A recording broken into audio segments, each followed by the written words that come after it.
एक गांव में सेठ और सेठानी रहते थे। वे बहुत अमीर थे और कंजूस भी थे। एक दिन सेठ को किसी काम से दूसरे गांव जाना पड़ता है। उनके घर एक नौकरानी भी थी।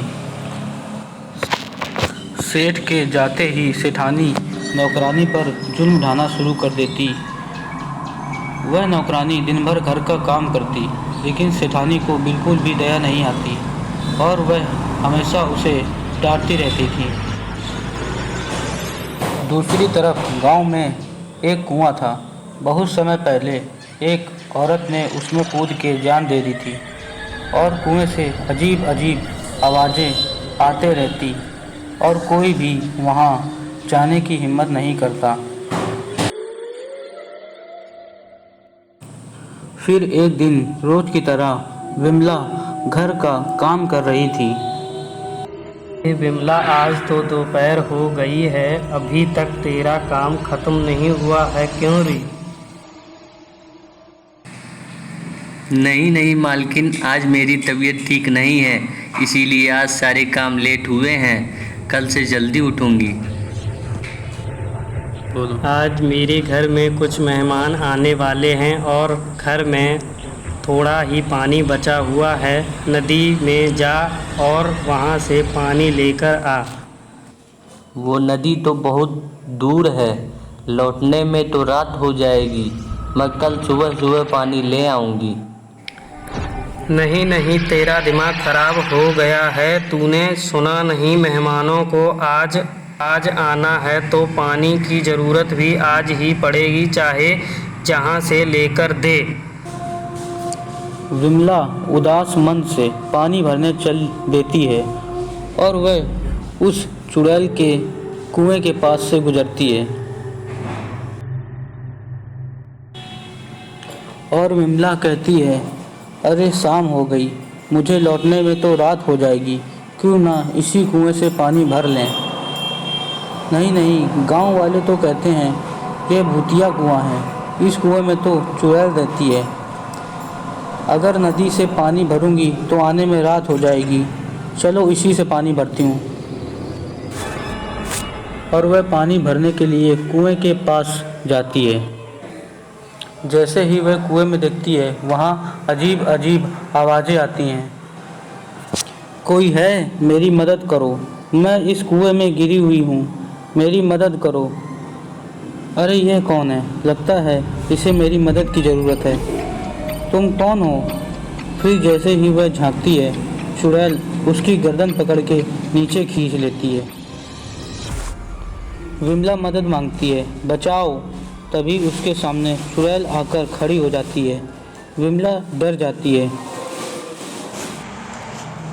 बहुत सालों बाद कोई इस कुएं में आया है, मैं बहुत समय से इंतजार कर रही थी।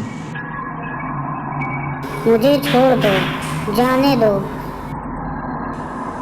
तभी वह चुड़ैल विमला के शरीर में घुस जाती है और बाहर आकर खाली मटकों के साथ घर को चल देती है। घर में मेहमान आ चुके होते हैं। तभी सेठानी बोलती है, ए विमला, पानी रखकर सबके लिए खाना बना, और मेरे भाई को पनीर की सब्जी बहुत पसंद है। चल जा यहाँ से। तेरी इतनी हिम्मत, मुझे काम बोलेगी? इतना बोलकर वह मटके फेंक देती है। अरे भाभी, इसका गुस्सा तो देखो, इसने दोनों घड़े तोड़ दिए। ऐसी ही वीडियो देखने के लिए हमें सब्सक्राइब करें। ए विमला, तूने मेहमानों के सामने मेरी बेइज्जती करके अच्छा नहीं किया, इसकी सज़ा तुझे ज़रूर मिलेगी। टूटे हुए घड़े को समेट और जाकर खाना बना। तू मुझे हुक्म देगी?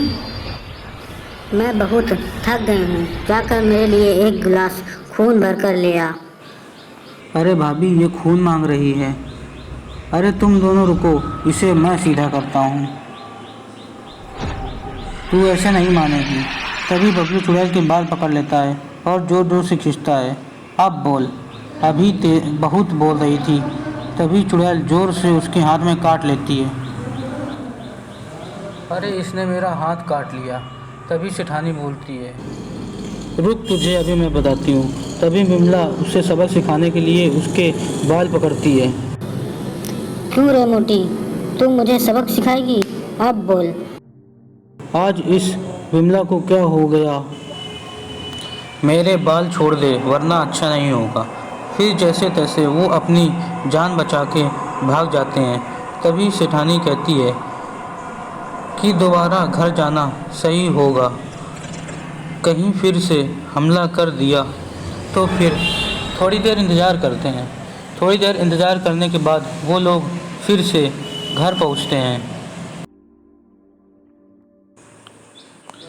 और इधर उधर देखते हैं। सुबह होने दो, तब इस नौकरानी को सबक सिखाऊंगा। और वो लोग सो जाते हैं। फिर रात को 2 बजे विमला चुड़ैल बन जाती है।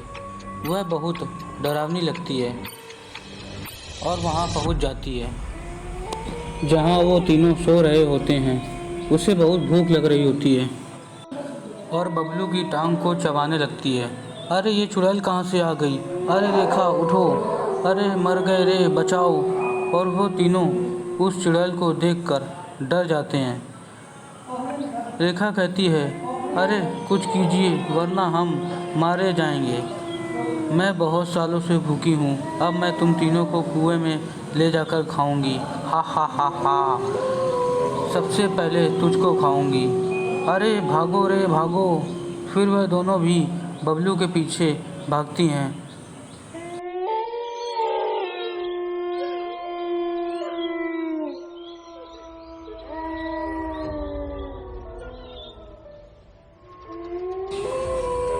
फिर इतना शोर सुनकर गांव वाले वहां पहुंच जाते हैं। यहाँ इतना शोर क्यों मचा रहे हैं? कोई चोर और आया है क्या? अरे नहीं भाई, मेरे घर की नौकरानी पर चुड़ैल का साया आ गया है। वो तो वक्त रहते हम भाग आए, वरना वह हम लोगों को खाने की बात कर रही थी। अरे क्या कहा भाई? वो कुएं वाली चुड़ैल तो नहीं है? वही। अरे भगवान, इतने सालों बाद आज़ाद हुई है, वो किसी को जिंदा नहीं छोड़ेगी। अरे भाई डराओ मत, कोई उपाय बताओ भाई। अगर कोई उपाय पता होता तो पहले ही हम उससे छुटकारा न छुड़ा लेते। वो चुड़ैल यहाँ आती ही होगी, जल्दी से कोई तरकीब सोचो। वो हम लोगों को कुएं में ले जाकर खाने की बात कर रही थी। चलो उसी कुएं के पास चलते हैं। और कुछ ही देर में वो लोग वहाँ पहुँच जाते हैं। मुझे लगता है यह कुआं उस चुड़ैल की कमजोरी है, उसने यहाँ रहकर शक्तियाँ हासिल की हैं। क्यों ना उस कुएं में आग लगाते और उसकी शक्तियाँ खत्म हो जाएंगी। चलो हमें देर नहीं करनी चाहिए। इसके अलावा हमारे पास और कोई तरकीब भी तो नहीं है। फिर वे सब मिलकर सूखी लकड़ियाँ कुएं में डालते हैं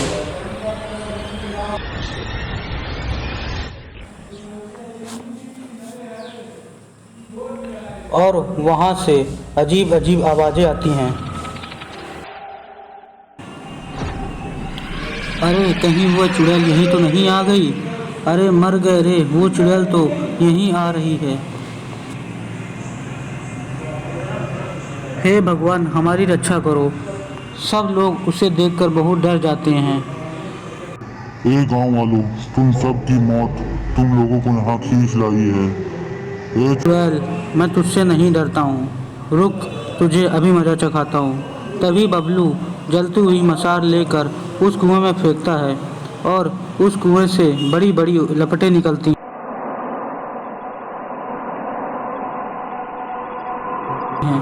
अरे नहीं नहीं, ये तूने मुझे, क्या हो रहा है ये क्या?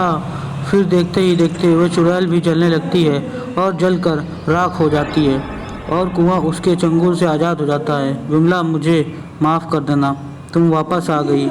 आज के बाद मैं तुम्हें कभी नहीं सताऊंगी। हमारी ऐसे ही एनिमेटेड स्टोरी पाने के लिए हमारे चैनल को सब्सक्राइब करिए और वीडियो को लाइक करिए। धन्यवाद।